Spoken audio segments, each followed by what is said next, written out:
That ventilation's taking a couple hits. We're gonna find something. The fun part about this too is like literally, look, there's a bullet in the wall. Like this is the kind of stuff like you gotta see that. Like look at that. Yesterday we were swinging a hammer in here, and this was the old gun store. We are gonna check out the 5-star now, but first I want to take you behind the scene. So you gotta see this. Like the behind the scenes stuff. Yeah. What you don't get to see is that to open up a gun range, we had to pull in 800 amps of power, which is a whole separate meter to actually run the range. So that's what this is here. This will run all of our makeup air, all of our exhaust fans. These are the variable drives that actually speed up and slow down our range depending on how full the filters are. These are the brains of the operations, and then this is the variable drive for the 21 gun salute.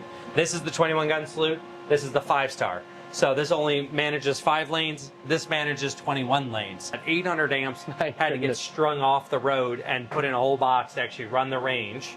So we've actually had times where the power goes out to the 1 meter that we have, that's like all of the lights, and then the ranges still run off of this because this is a separate metered line coming in. So it's been crazy to see and do, but I mean, you don't think that's much. It doesn't look like much for what it actually does, honestly. But if it costs you 25 grand to run a new line in, it's another cost prohibiting thing to get the freaking range open. You know, you're just like, oh, another 25,000, another this, another that. So anyway, supply closet and electrical is what's all in there. What I do want to show you is the 5-star. So let's go in here. I'm going to show you just what's really behind the scenes here. What we talked about earlier about the decibels. Yeah. And like what I've done here is put up all this foam. Again, another way I've put up rubber tiles, like just ways to really make shooting a little quieter. But if you look above us, it's that foam we talked about. So you can kind of see where we started to do that. It's so crazy that sound, how different it is in here. Oh, wait till you go further because we've done it this section, this one, and look, you tucked it all up in there too. Oh, yeah. So you can kind of see how we really tried to limit the noise, but then you come here. Oh, and it's up. You come here where you could clearly start to tell that now our voice is echoing. And you might not be able to pick it up on this mic or not, but you could definitely tell the difference between this bouncing around here. Literally. You can see behind you, we shoot steel plates right here. So all of this is like all the jackets and stuff that splash, you know, from hitting the steel plate and it gets stuck in the wall. The fun part about this too is like literally, look, there's a bullet in the wall. Like this is the kind of stuff like you got to see that. Like look at that. Because that hits the steel plate and then it just. Well, that's just a ricochet. That's like a small piece. But I mean, like that's literally the whole bullet's in the wall. Most shooters are shooting downrange, and I'm concerned how the bullet flipped and comes out this way. Right. Like the gun was pointed this way. Right. So I'm concerned with sometimes like the magic bullet seems to be flying around here at times because that's in the wall reversed. And I have no idea how it is. Now, this is normal, where, you know, you shoot and they, like, you know, bounce off the wall. Like, they're coming that way because you missed or shot sideways. But to have the bullet flipped and in the wall over there is the interesting part about when we start looking at the wall and what things happen. You know, it's just interesting to see. Look at all this. I mean, yeah, the bullets in the wall, the pieces in the wall. I mean, yeah, because that's all going to be real sharp stuff. You know, that's all the jackets. I brought the famous shovel in, too. Check this out. Yeah.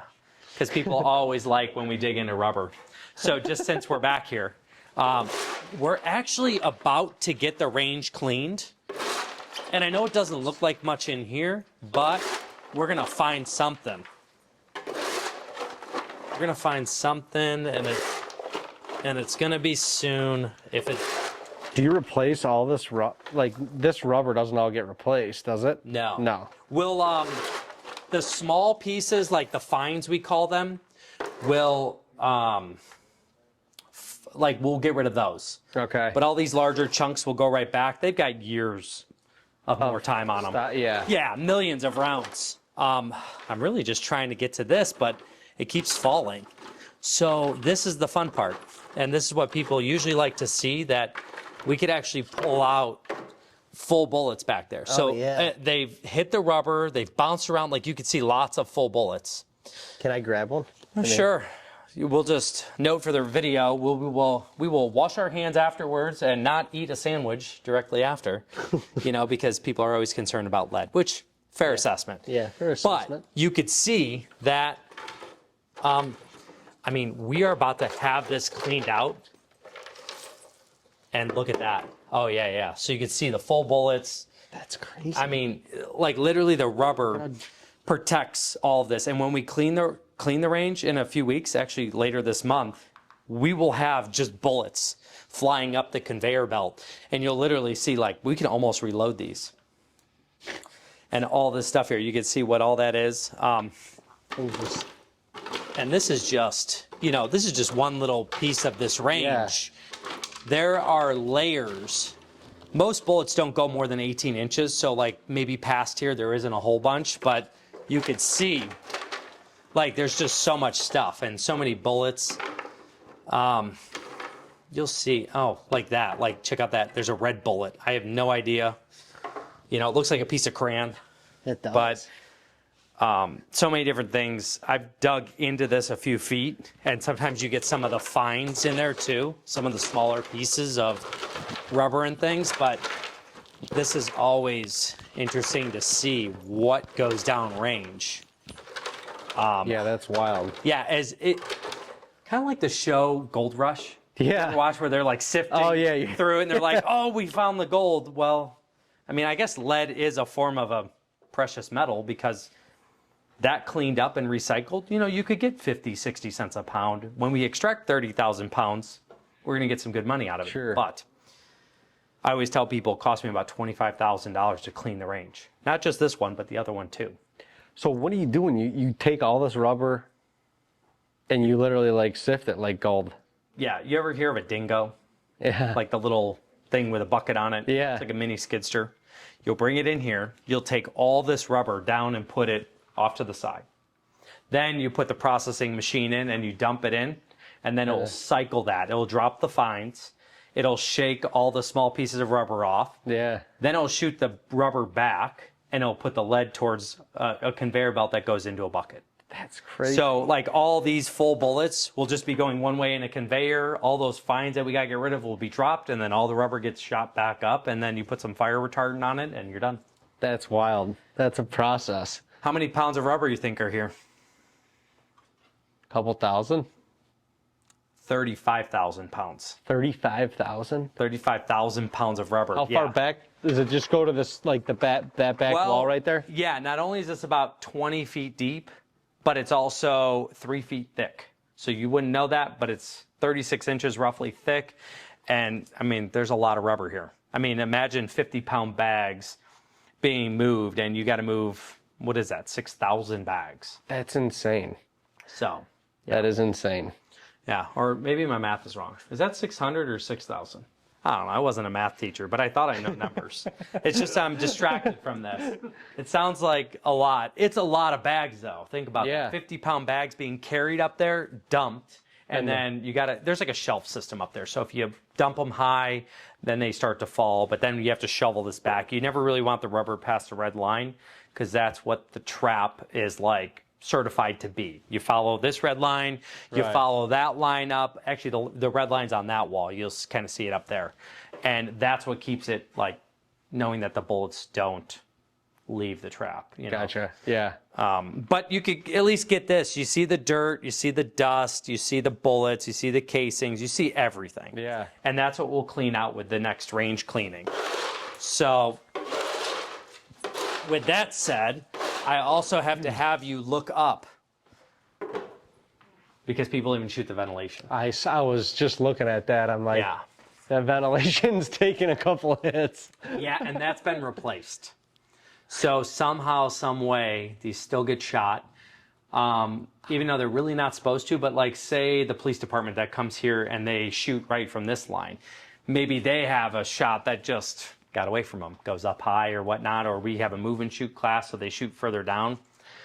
From the stall, you really can't hit it. Right, I was going to say. But we do so many move and shoots here. That is. Like, yeah, you're going to stand here, but we're going to shoot at target 2. Right. So people are already, this isn't how the range isn't really designed. But with that in mind, that steel plate right there, this is AR 500. So it's running this entire wall. So the idea is shoot directly this way. Oh, look at this. There's another bullet in the wall. I always like finding the bullets. All the way, you could shoot a bullet here. It'll just fall down there because it's all air gapped. That's not going anywhere. Yeah. No. So I think you could kind of see how everything gets shot. You could see the pieces of rubber in the range. You can hear the noise difference in this. We actually can't do much more installation past here because look how damaged the ceiling is. Oh yeah, the bullet and the shrapnel will actually shred that. So we stopped easily. Yeah. Yeah, but we're going to use this. So we have a couple hundred of these tiles. This is rubber ballistic tile. It's basically tires shred up and compressed. We're going to go from here and go all the way back and finish it up with this because the pieces will just go in here but still dampen the noise. Right, right. So we have over 1,000 of these rubber tiles between the ranges, and it helps.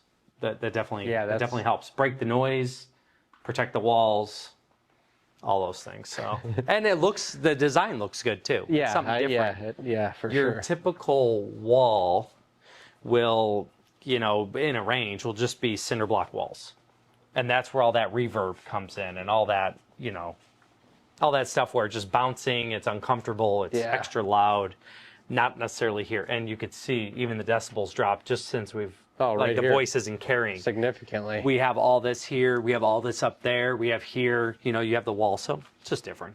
I mean, I've been to 52 ranges around the country, and I try and take a little bit from each and learn, but thanks, guys. Yep, thank you. Learn something from all of them. Yeah. But maybe I did, maybe I didn't, I don't know. We're looking at the uniforms we hang because remember, this was a military base. Very cool. And it's neat, but I can't really recreate these. So if you don't give us uniforms, I guess I can't display them. Can't do much, yeah. So, and then I started with one just to display and get them in there. I just have to show you this because it's the under construction project. And then I swear we're almost done. We've seen almost the whole building.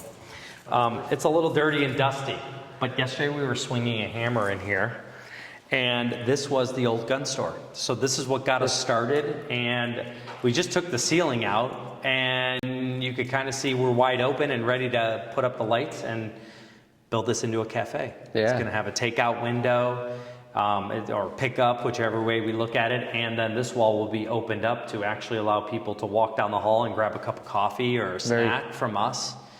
And hopefully add to the business idea, improve the feeling of being here, and people can hang out a little longer.